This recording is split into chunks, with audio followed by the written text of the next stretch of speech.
Hello મિત્રો, જય શ્રી કૃષ્ણ। સ્વાગત છે તમારું અમારી ગુજરાતી ફૂડ રેસિપીસ ચેનલમાં। તો આજે આપણે બનાવશું સ્ટફ ઇડલી। તો એના માટે આપણે પહેલાં મસાલો બનાવશું। તો મસાલા માટે આપણે આ 3 નંગ બટેટા લીધા છે બાફીને।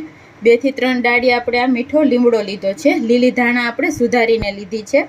1 ચમચી સાંભાર મસાલો છે। લાલ મરચું પાવડર, ટમેટું છે। 2 મીડિયમ ડુંગળીને આપણે સુધારીને લીધી છે। આદુ, લસણ અને મરચાંની પેસ્ટ છે। આમાંથી આપણે હળદર જોશે, હિંગ જોશે, અડદની દાળ, ચણાની દાળ, રાઈ ને સૂકો લીમડો જોશે। તો ઇડલી બનાવવા માટે આપણે આ ઢોસા ઇડલીનું બેટર લીધું છે। આ આપણે ઘરે જ બનાવેલું છે। આનો વિડીયો આપણી ચેનલમાં આપેલો જ છે, તો જોઈ આવજો।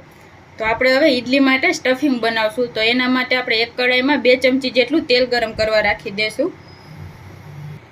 તો તેલ આપણું એકદમ સરસ ગરમ થઈ જાય એટલે આપણે આમાં 1 મોટી ચમચી જેટલી ચણાની દાળ નાખશું। થોડી આપણે અડધી ચમચી જેટલી અડદની દાળ નાખશું। રાઈ નાખશું અડધી ચમચી જેટલી। 2 થી 3 આપણે સૂકા મરચાં નાખશું। તો આપણે દાળને એકદમ સરસ ગોલ્ડન થવા દેશું। તો આપણી દાળ એકદમ સરસ ગોલ્ડન થઈ જાય એટલે આપણે એમાં આદુ, લસણ, મરચાંની પેસ્ટ એડ કરી દઈશું અને આ લીમડો એડ કરશું। આપણે એને સુધારી લીધો છે।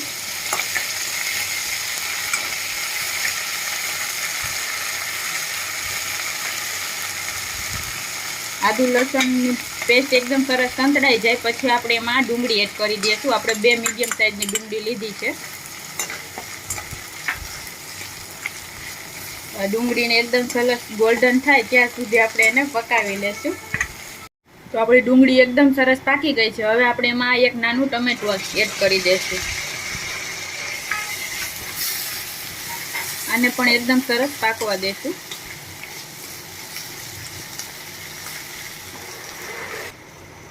તો આપણા ટમેટા એકદમ સરસ પાકી ગયા છે। હવે આપણે એમાં સ્વાદ પ્રમાણે મીઠું એડ કરશું। હળદર એડ કરશું આપણે ચપટી। અડધી ચમચી કાશ્મીરી લાલ મરચું પાવડર એડ કરશું। મરચું આપણે તીખું હતું એટલે સાંભાર મસાલો છે આપણે 1 ચમચી એ એડ કરશું। અને આપણે આ બટેટાને મેશ કરી લીધા છે એ આપણે એમાં એડ કરી દઈશું।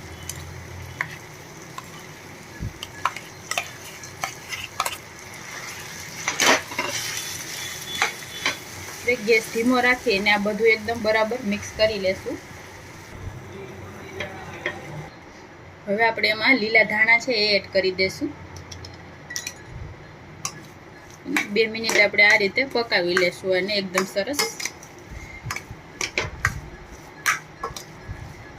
તો આપણું આ સ્ટફ ઇડલી માટેનું સ્ટફિંગ તૈયાર થઈ ગયું છે। હવે આપણે ઇડલી બનાવશું। તો આપણે ઇડલી બનાવવા માટે સ્ટીમરમાં પાણી ગરમ કરવા રાખી દીધું છે અને આપણે આ મસાલો ઠંડો થઈ ગયો છે એટલે આપણે એના આ રીતે બોલ્સ બનાવીને રાખી દીધા છે। તો હવે આપણે આ ઇડલીની ડીશ છે એમાં આપણે થોડું થોડું તેલ ગ્રીસ કરી લેશું।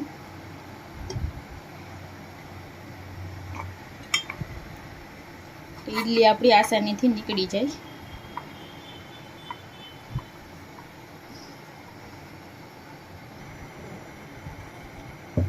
તો હવે આપણે આમાં થોડું થોડું ઇડલી બેટર એડ કરશું।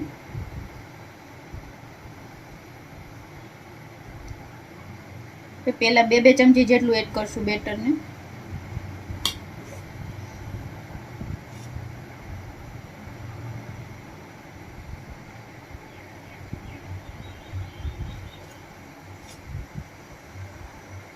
તો આ રીતે આપણે થોડું થોડું બેટર એડ કરી આ રીતે થોડું ફેલાવી દેશું। પછી આપણે એમાં સ્ટફિંગ મૂકી દેશું વચ્ચે આ રીતે।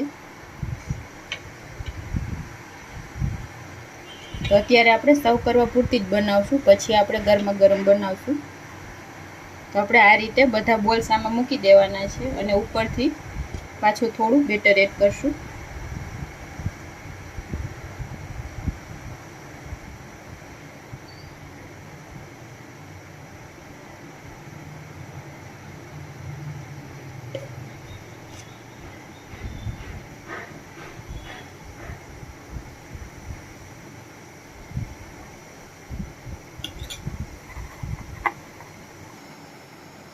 તો આપણે આ ઇડલી તૈયાર કરી લીધી છે। હવે આપણે આને સ્ટીમરમાં સ્ટીમ કરવા રાખી દઈશું।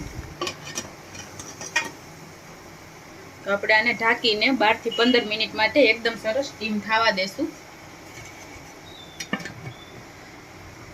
તો આપણે ઈડલીને 15 મિનિટ થઈ ગઈ છે. તો એકદમ સરસ આપણી ઈડલી પાકી ગઈ છે. આ રીતે આપણે ચેક કરી લેવાની, ચોટે નહીં, એટલે એકદમ સરસ પાકી ગઈ છે. તો હવે આપણે આને થોડી વાર ઠંડી થવા દેશું ને પછી આપણે આને કાઢી લેશું. તો તૈયાર છે આપણી આ સ્ટફ ઈડલી. આપણે આને ઠંડી થઈ પછી કાઢી લીધી છે અને આપણે આને ટમેટાની ચટણી સાથે સર્વ કરી છે. એકદમ ટેસ્ટી બને છે. તમે પણ એકવાર આ રીતે જરૂરથી ટ્રાય કરજો. તો જો તમને અમારી આ સ્ટફ ઈડલીનો વિડીયો પસંદ આવ્યો હોય તો અમારા વિડીયોને લાઇક કરજો, શેર કરજો અને અમારી ચેનલ છે ગુજરાતી ફૂડ રેસિપીસ, એને સબસ્ક્રાઈબ કરજો. Thank you.